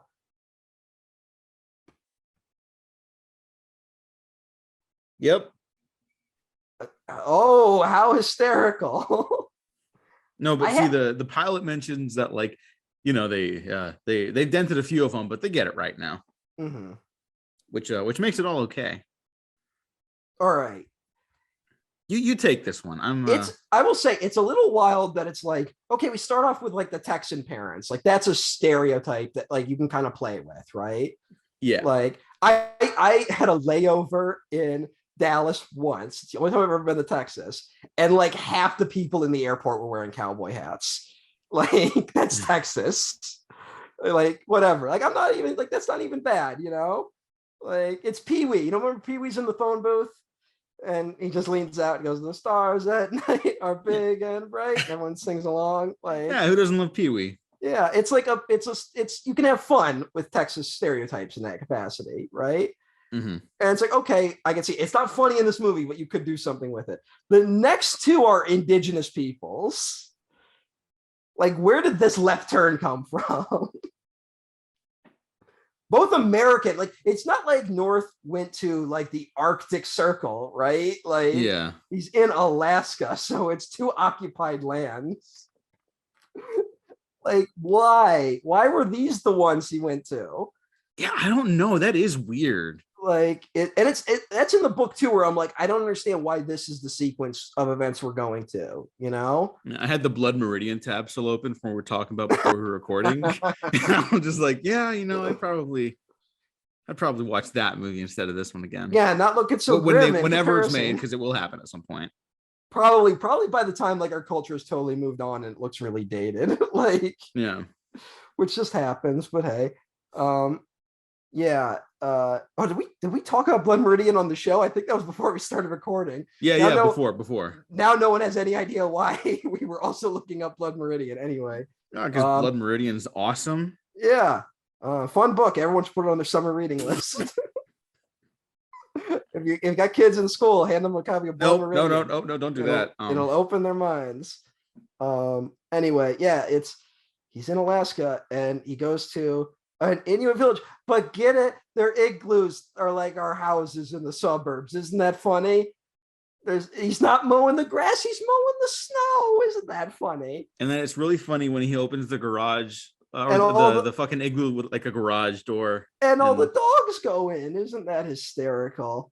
This was made in 1994. And even then it was dated. Yeah, exactly. Like, it was dated if it had been done like the year Alaska entered the Union. Like, it's not like, oh my God. Is this the part where you should read some Ebert? We'll get to Ebert. I think I'm going to save Ebert for the end because his review is kind of perfect. So, all right, give him some credit. They cast actual Native American actor Graham Greene as the Alaskan father. Who you have probably seen it at some point if you've watched movies. He's terrific. One of those guys who just hasn't gotten his due, really, because he's not a white guy. Yeah, there's nothing in this country, really, unfortunately, for actors that aren't white still. Like, that's just where we're at. It sucks. He's got an Academy Award nomination for Dances with Wolves like 4 years before this movie. And now he is doing this. So it's like, Graham Greene. Boom, Kathy Bates in red face. Yeah, I had a pretty visceral response to that. And here's what's weird too. I believe I believe Lauren Tom is Asian. I believe she is not Native Hawaiian. Governor Ho was Hawaiian. In this instant, the father again is actually Native American, and then the mother isn't. Like, what's that? Like, that's a weird double tap right there. It's Kathy Bates, American icon. I don't know Graham Greene, but let's say you're on set and it's like first day of shooting. Kathy Bates walks on set looking like that. Would you pull Rob Reiner aside and say, hey, maybe don't do this? Like, maybe let's just, for the sake of argument, say this movie read better than it works as a movie. And let's say that there was something in Graham Greene's like, okay, like, I'm willing to make a joke here and there about, Alaskan indigenous people. But it's red face. Yep. It looks like fucking like John Ford era red face. Yep. Like, it's so bad you almost want to give them the benefit of the doubt, being like, maybe the joke is that she's in red face, that like it's supposed to be cartoony. It doesn't earn it at all, but like, what the fuck, man? And then Abe Vigoda comes out, and they didn't even bother to like make him. They didn't put red face on him. No, it's just Abe Vigoda. They just kept him Italian. I gotta say, one thing I kind of love about revisiting movies in the 90s is that there are so many movies where Abe Vigoda is showing up, and the joke is that like he's on like death's door. Like that's every Abe Vigoda joke. Abe Vigoda held in there for 20 more fucking years. God bless him. God bless Abe Vigoda. Yeah, well, here this was also fucking. This is like, yeah. It's whoa. like how dare you? Like it's all right. That we find out that like North's like, oh, this is a good family, like I'm liking it here, and then they're like, okay, we have to take grandfather out to the ocean. Like, why are we doing that? And it's like, well, when our elderly get too old, we put them out on ice and let them float out to die with dignity. Which I'm not an expert. I believe this is something that like there's maybe like one recorded instance in history of this happening. Like, and of course there are instances of like the elderly being killed, like not just indigenous populations. Like this is something that happens in history, right? Mm-hmm. But like the way they do it in this movie, it's like fucking Belzer shows up and is like doing like shitty stand-up at like, oh no, it wasn't Belzer, it was, who was it? Was it Belzer? No, Yeah, it was Richard Was it? Belzer. Yeah. Oh my god. Yeah, as like, come on, pops your numbers up, get on the ice. And it's like the joke is, oh, they got like an old fucking chair and a TV so they can watch fucking Bonanza or something. Matlock as they float out to die. And there's a joke about him being like, well, if you guys ever change the way of things around here, feel free to come get me. Because that's really funny to joke about that horror like instance in such horrific fashion. Yeah. It's bad. This is all so gross. Yeah, it's bad. It's so bad. It's incredibly bad. All right, and then to cut back to the B story, I guess this is when we find out that fucking Winchell and John Lovitz. Who I gotta say, I think John Lovitz is like kind of right wingy these days. Mhm. But there is something just inherently funny about John Lovitz. Like, I don't know what it is. Like the way he carries himself just makes me laugh a lot. Mhm. And he sells some lines that really shouldn't work. But we find out like, okay, the kid is now starting a business basically where kids can sue their parents. And it's like, oh, this topsy-turvy world where the parents are now cleaning children's bedrooms and stuff like that. Which is also something that happened on Kids Next Door. Do you remember that? No. All right, this is going to be the wildest thing if you don't know Codename Kids Next Door.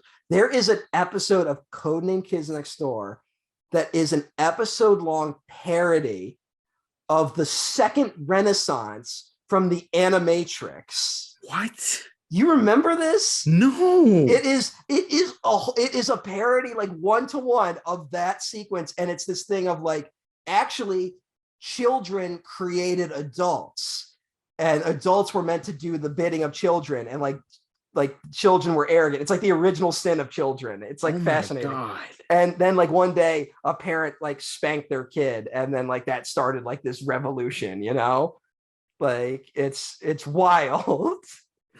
It's and yeah, it's one of those things. It's a one-to-one parody of the fucking second Renaissance. And again, a lesson handled better on that show. And that families are like a compromise that children and adults made, but then adults kind of like betrayed them. And that we're all being brainwashed at school.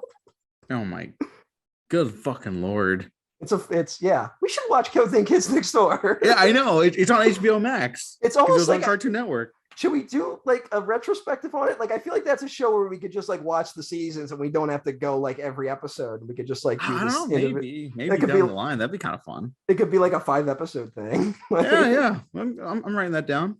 yeah, that would be, That wouldn't be the worst thing we've ever done. yeah, it wouldn't. What is the worst thing we've done? It might be this movie. This is up there. No, I Book of Henry like ruined my day. I'm like upset at North, but I'm gonna be able to have a good day after this. I will say North and Book of Henry are two movies where like when I watch them, I kind of like go like, I guess No Way Home wasn't that bad. No Way Home had some okay stuff. Yeah, it's like the movie is a movie. It's like, whereas this is just like, no, it's like a zero. It's a 0.0. All right. And then thankfully we get a montage. Also, I was kind of amazed that it's like, I for some reason I thought like the Alaskan stuff happened like later in the film. It's like the midpoint of the movie. Yeah, it's got some stuff still going. It's like Yeah. 40 minutes left at least. We get a montage, thankfully. The power of a montage. You need to fucking speed your movie along. We get the Amish. The Amish thing kind of goes on a little long. I mean, whatever. That's like classic, like they don't like technology jokes, right? Like, yeah, but then he like leaves like immediately. He's like, step on it, and the plane like flies away. Yeah, it's like real quick, like whatever. He goes to I believe Zaire, which, oh my god, I forgot. I know. Oh my god. It's like it's like I can't even say it. Like they're straight up like living in like huts and shit like that, you know, like and not like it's not like historically accurate huts. And like it's not like, you know, there are it's like King Kong huts, you know, like not even Peter Jackson King Kong huts. It's like the 1933 King Kong. And the joke is that the one woman isn't wearing anything covering her breasts. We don't see it. They don't show it. It feels like that's a line this movie would cross, but they don't. And that's the joke, which it's just like, I don't even want to unpack like the 27,000 things wrong with that. But like, I assume we all understand that that's bad. Yes. He goes to China, where he's worshipped as an emperor, something China hasn't had in a long time. This is something this movie reminded me of, though. Did you have that classic, like, if you wouldn't like finish your dinner, like your parent would pull that, "Your kid's starving in XYZ right now." Did you? Yes. All right. When I was younger, and like maybe I'm just being historically ignorant here, but when I was younger, which is like late 90s, early 2000s, my mom would be like, "There are children starving in China right now." And I know there's like still like huge class disparity in China and stuff like that, but like the starving in China thing comes from like the Great Leap Forward, which like did lead to a genuine famine from when my mom was a child. And I'm like, so my mom, like, does she think China is still like that? And I guess North shows that some people really do. And then we go to Paris, where everyone's got like berets and shit like that, and all their TVs are just 24/7 Jerry Lewis movies. Because I don't know if anyone knows this, but that's like a stereotype, is that like the French love Jerry Lewis. I don't even know if that's true. I can feel my brain pushing out like the memories of this movie. Like I swear to God, like I barely remember the Paris stuff. I remember the Zaire and China stuff, and I feel it leaving. I know. If it stays, it will kill me. Yeah, but it's also like, it's one thing where like it's so offensive, and then it's so boring too. Like it's this thing where like this movie has got, like, I'm guessing up to this point, this movie has got like zero emotional charge out of you, right? Yeah. Like except anger, because anger is an emotion. Exactly. Like you're bored out of your fucking skull, and then like it just suddenly, for like a good chunk in the middle, it's just like insanely racist. And I want to say that I think the racism adds up to maybe 20 minutes of the 87-minute movie, right? And then it's just like that never comes back. Like we just got racist out of nowhere. Which I guess is the white experience in this country. You're you're talking to someone, you're having a good conversation, and then out of fucking nowhere they drop some crazy shit. Which I've had a few family reunions, so it happens. I was at my grandfather's funeral, and we had like some older relatives I hadn't seen in a while. And I was talking to this guy, and he was like pretty cool. And then like we were kind of talking about how things were a little crazy right now, and like I'm trying to get off the topic as quickly as possible because I know what can happen.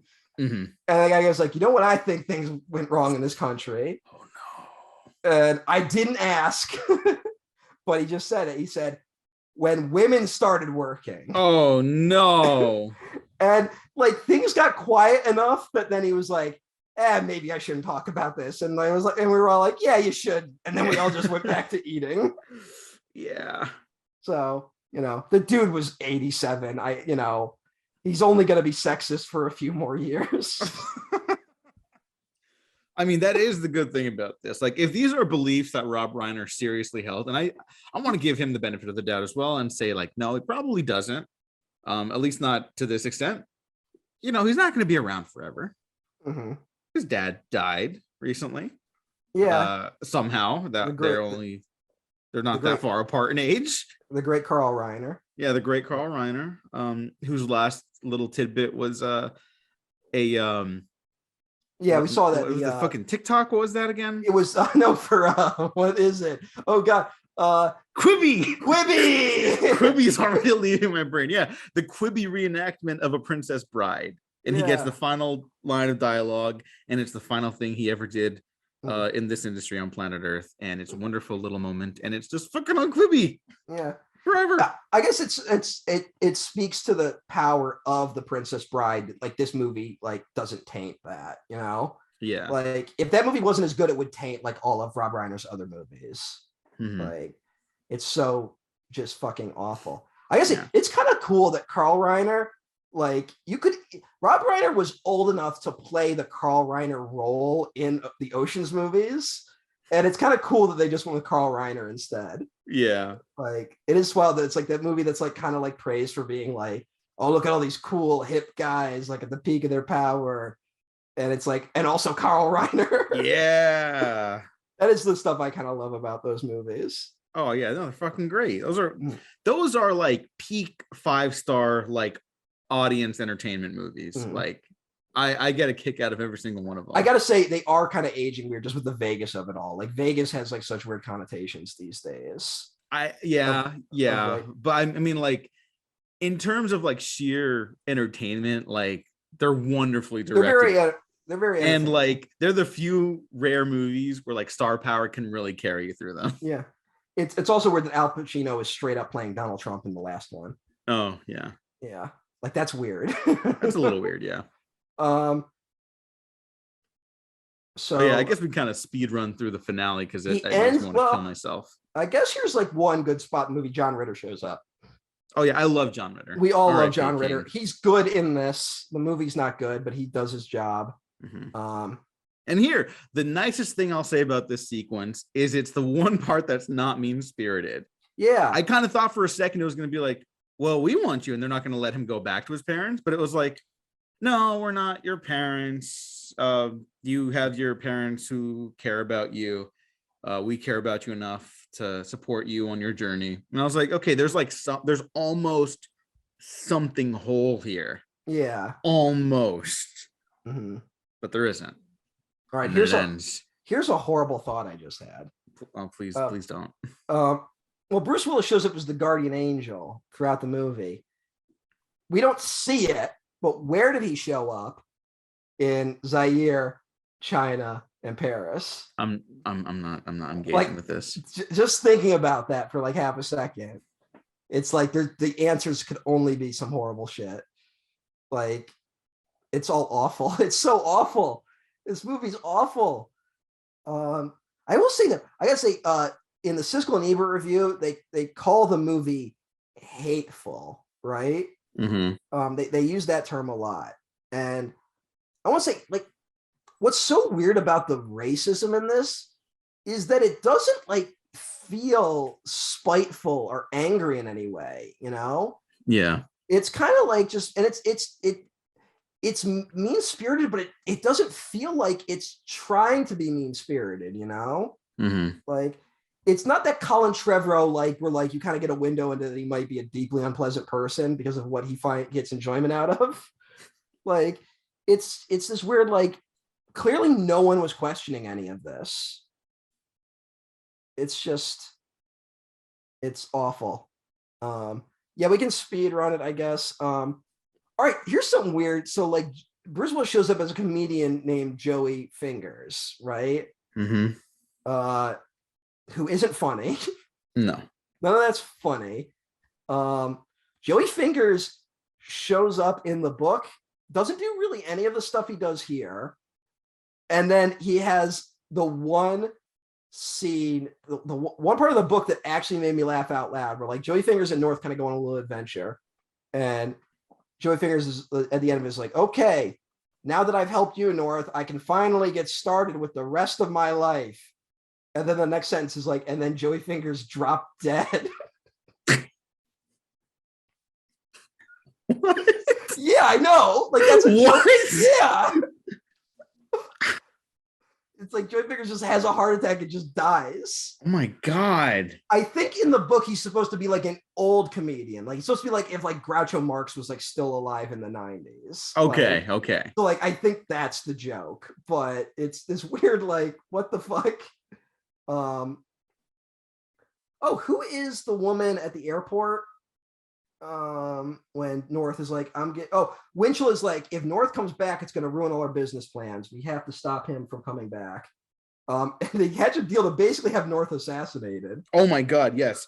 By Robert Costanzo, who plays like Al, the henchman guy. Yeah. Who is from Total Recall. Recall. Yeah. Don't fuck with your brain, pal. Yeah. He's the guy who's also like, if Danny DeVito isn't available, we'll get him. Like, God bless him. You blab about Mars. Fuck, that movie's so fucking good. Got himself lobotomized. Yeah, he's a good guy. It's kind of funny. You know what? There is something kind of like wild about like he is just trying to shoot North. Like, yeah, no, and it just fucking cuts to it. They're like, we have to stop him from returning. And then the next time you see that character, he's chasing North and shooting at him. I was like, wait, what? Did I fucking miss something? So I rewound it and I didn't. It just does that. It's not like the Wet Bandits where it's like the Wet Bandits, like, yeah, they're going to kill Kevin McAllister, but they're not like just shooting at him. Like they always kind of pull out a gun in like the last scene before Kevin is saved.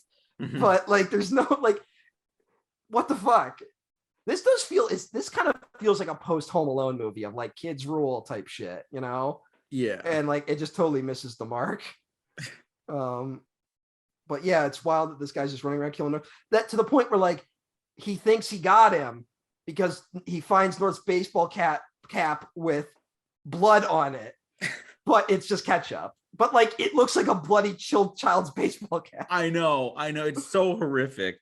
It's bad. Also, I gotta say, they talk about North being like, oh, he's this is going back to the beginning where they talk about like child prodigy North, and it's like he's got a 91 average, and it's like, fucking, I knew kids who if they had a 91 average, they would have a fucking breakdown. Like that was like considered lowball in my school. Whoa. Yeah, you know. Like, I'm just saying, like, I'm not saying every kid was like a major academic achiever. I wasn't one of them. Mm-hmm. But the kids who were the type of people who would freak out if they got like a 97. Like, that was considered too low. Mm. It's like an A- instead of an A was like a bad. But hey. Yeah, Joey Fingers, he sucks. He picks him up, drops him at the airport. There's this terrible comedy bit of like, you can't get on this plane. Why? Because you're dead. And it's like the kid, there's a newspaper that says North assassinated. And it goes on for, it's one of these things where like, I think it adds up to maybe like 15 seconds of him going back and forth. But it feels longer. It feels so long and it's like not funny at all. Mm-hmm. It feels like something they might have taken straight out of the book. Because like it definitely reads like something that maybe would read funnier, and the way it's done just isn't funny, but it like sucks. Yeah, there's a lot of running around. Kids are after North. There's kids are trying to stop him too, because it'll ruin everything. He gets picked up by a Federal Express man who is Bruce Willis again, little too quick to suddenly bring back like another Bruce Willis cameo. Like, Yeah, you got Bruce Willis to make him fucking work, I guess. yeah, Oh, maybe that's not what I should say after recent yeah. events. Hey, My bad. That was not intentional. in 1994, maybe you do. In 1994, yes. But yeah, whatever. He gets back with his fucking parents. Like, and then it turned out it was all a dream.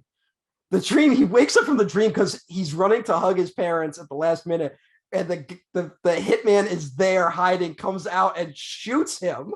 I couldn't fucking believe it. I thought it was like Mac and Me. Yes, where the kid got shot. Yeah. Oh God. This movie took me on a ride that I didn't want to go on, and my life is lesser for it. I truly, truly believe that. Yeah, there's really no positive here. Gabby's silver dollar still in North's pocket. Yeah. Because he wakes up at the mall. The mall is now closed, and Bruce Willis is leaving. Easter Bunny Bruce Willis, and he's like packed up his gear, and he's like, "You still here, kid? I'll give you a ride home." Not sure if that's a lesson you want to impart to children, but that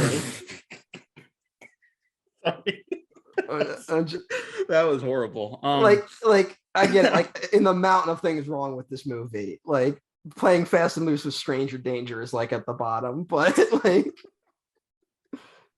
no, I will say that last bit with Bruce Willis really reminded me of like just like his charm as a leading man, because like he's got a rugged like American masculine nature, but like his best performances always kind of have this like real warmth and humanity underneath like his demeanor. And and I mean, and I miss it, you know. He makes sense as the guardian angel in a movie where it's like North kind of needs to just like wake up and realize the grass is always greener on the other side, like that his parents are actually fine, like, which is the lesson that Bruce Willis keeps trying to impart, you know.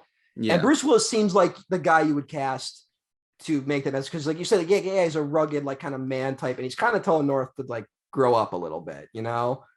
Like, and not in a like cruel way either. In a like, you know, he gets the line of the movie, which is like, "Be it ever so humble, there's no place like home." And then you're like, okay, I guess that was the message. And then his parents are there, and they're like, "Oh, we were so worried about you. We called everyone, blah blah blah. We didn't leave the house, but we looked everywhere." And he's like, "I'm sorry, blah blah blah." And it's like, okay, I guess his parents were all right, and the movie's over. $12 million box office on a $40 million budget. It's probably still too high, frankly. Yeah. Can you imagine being taken to a theater to see this? I would be convinced my parents hated me. Yeah, you should. Yeah. If they didn't leave, like my dad would find excuses to leave movies he didn't like. Really? Yeah. So it happened a few times, but he was right in most instances. But yeah, I think this movie has basically no cultural value. It's only notable in that it ended Rob Reiner's basically streak, and he never recovered. It would basically be forgotten if it wasn't for the Siskel and Ebert review, where they say they were unclean while watching it, like, which I believe is the actual phrase they use, like, the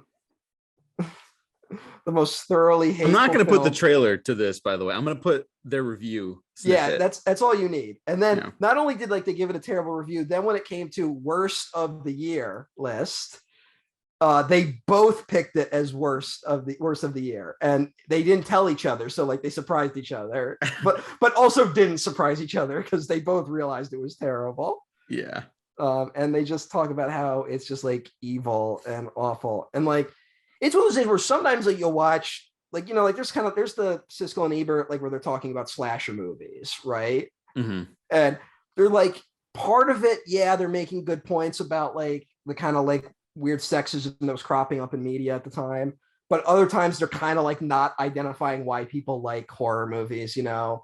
Like there's a little pearl clutching in some of their reviews that like hasn't aged perfectly, but North, they're almost like too kind on the movie, like, because even Ebert, like in his one, is like, he ends his review where he's like, Rob Reiner has made one fantastic film after another. Like, I just have to assume North is like a weird aberration.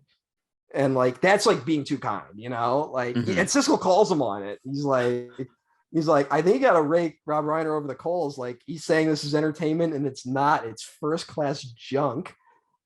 Like, yeah. And Ebert gave it 0 stars, which is kind of rare. Even for Ebert. Do you mind if I read from his review? Yeah, go for it. I'll read. I got chunks of it, so here's from his review. I have no idea why Rob Reiner or anyone else wanted to make this story into a movie, and close examination of the film itself is no help. North is one of the most unpleasant, contrived, artificial, cloying experiences I've had at the movies. To call it manipulative would be inaccurate. It has ambitions to manipulate, but fails. The film stars Elijah Wood, who is a wonderful young actor. And if you don't believe me, watch his version of The Adventures of Huck Finn. Here, he is stuck in a story that no actor, however wonderful, however young, should be punished with. He plays a kid with inattentive parents who decides to go to court, free himself of them, and they go on a worldwide search for nicer parents. This idea is deeply flawed. Children do not lightly separate from their parents, and certainly not on the evidence provided here, where the great parental sin is not paying enough attention to their kid at the dinner table. The parents, Julia Louis-Dreyfus and Jason Alexander, have provided little North with what looks like $1 million house in a Frank Capra neighborhood, all on his dad's salary as a pants inspector. And yes, I know it's supposed to be a fantasy, but the pants inspecting jokes are only the first of several truly awful episodes in this film. North goes to court, where Judge Alan Arkin, providing without the slightest shadow of a doubt that he should never, ever appear again in public with any material even vaguely inspired by Groucho Marx. North's case hits the headlines, and since he is such an all-star overachiever, offers pour in from would-be parents all over the world, leading to an odyssey that takes him to Texas, Hawaii, Alaska, and elsewhere. What is the point of the auditioning parents? The victimized actors include Dan Aykroyd as a Texan and Kathy Bates as an Eskimo. I'm not sure if Eskimo is the politically correct term these days, but hey. They are all seen as broad, desperate comic caricatures. They are not funny. They are not touching. There is no truth in them. They don't even work as parodies. There is an idiocy here that seems almost intentional, as if the filmmakers plotted to leave anything of interest or entertainment value out of these episodes. North is followed on these travels by a mysterious character who appears in many guises. He is the Easter Bunny, a cowboy, a beach bum, and a Federal Express driver who works in several product plugs. That was a big thing. If you ever watch like old Siskel and Ebert, they really hate product placement in movies. They would fucking kill themselves with the modern movie landscape. God bless them. Yeah, funny, thinks North. This guy looks familiar. And so he is. All of them manifestations are played by Bruce Willis, who is not funny or helpful in any of them. All right, here comes the line I think everyone knows. He used this later for a title of one of his books. I hated this movie. Hated this movie. Hated it. Hated every simpering, stupid, vacant, audience insulting moment of it. Hated the sensibility that thought anyone would like it. Hated the implied insult to the audience by his belief that anyone would be entertained by it. I hold it as an item of faith that Rob Reiner is a gifted filmmaker. Among his credits are This Is Spinal Tap, The Sure Thing, The Princess Bride, Stand By Me, When Harry Met Sally, and Misery. I list those titles as an incantation against this one.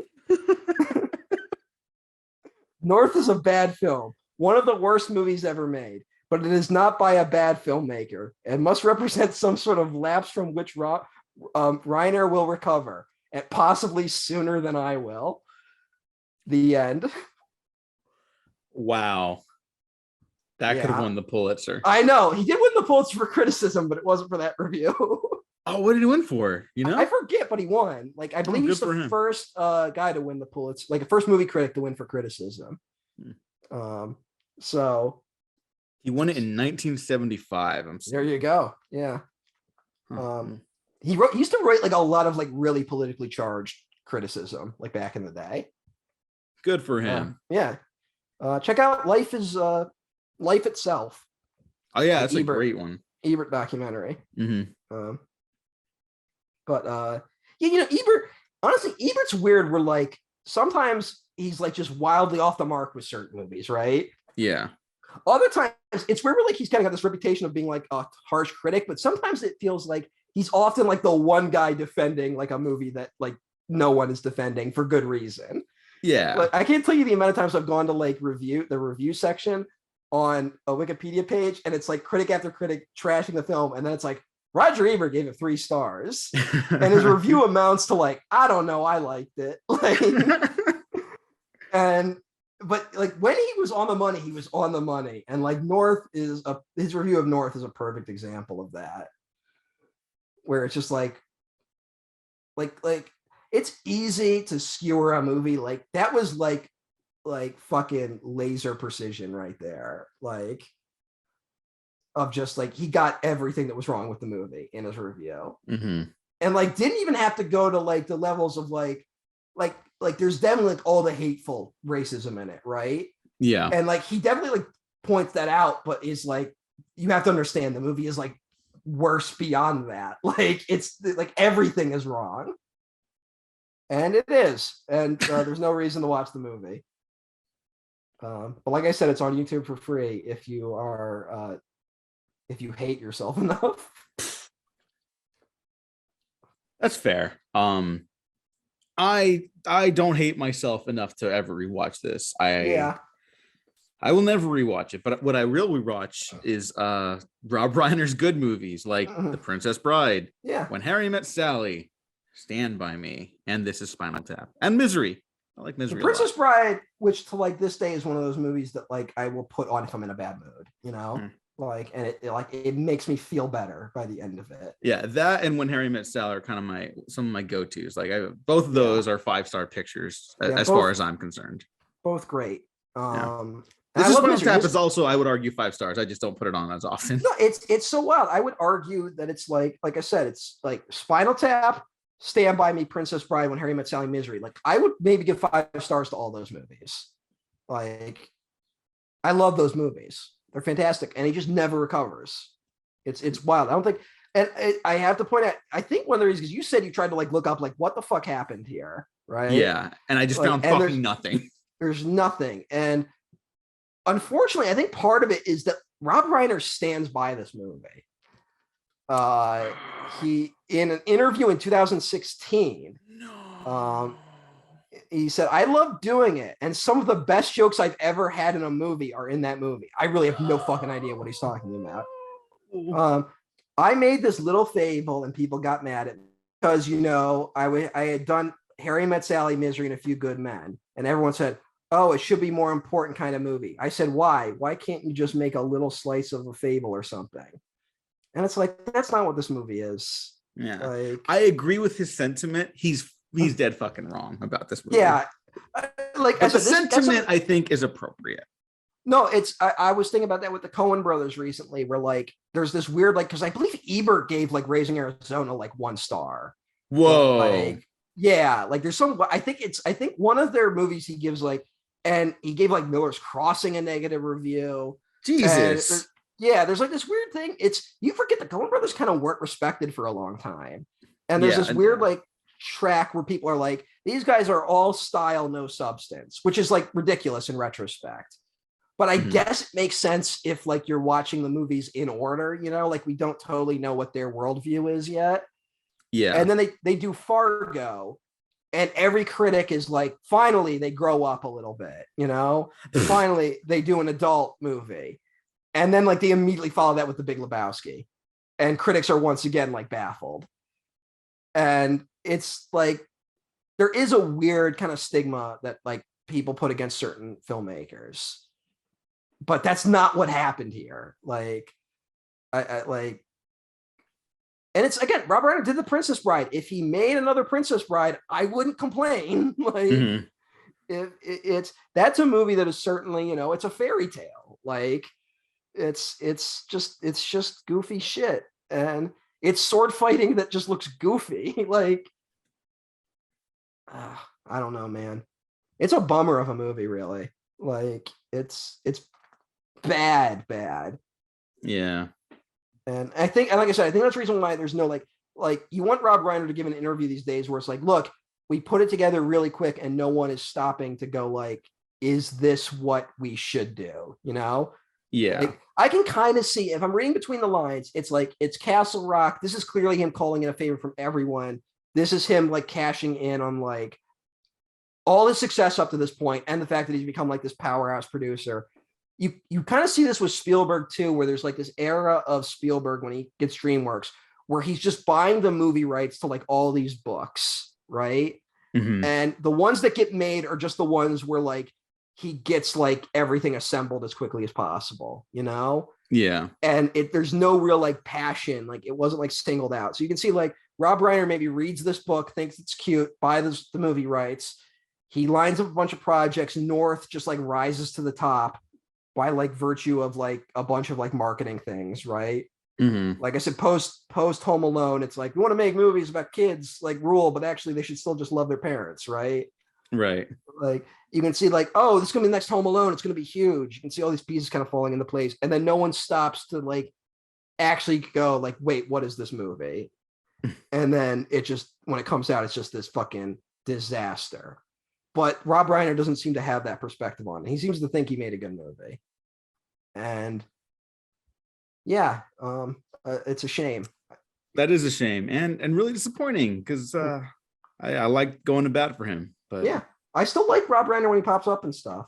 Like, yeah. I love those movies. I like, you can't take those movies away ultimately, Mhm.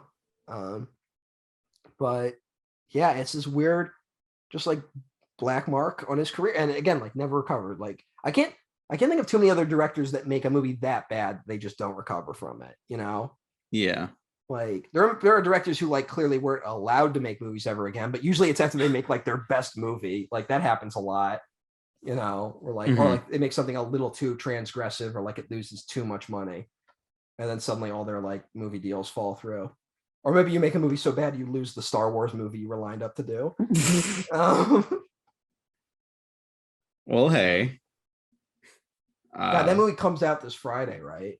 Oh yeah, the time of recording, we're bracing for the next Jurassic World. I think I'm gonna like start meeting with like witches and shit. Whoa, what? And like try to put like a hex on that movie. Well, the good news is it's bombing like critically. So yeah, but will it bomb like at the box office? And I get it. That movie's gonna make money by virtue of being Jurassic Park, right? Mhm. But I need it to like not break even.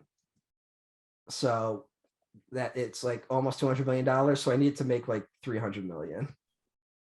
All right, well, But it's already made 50 million. So we'll see. Yeah, so apologies to Rob Reiner.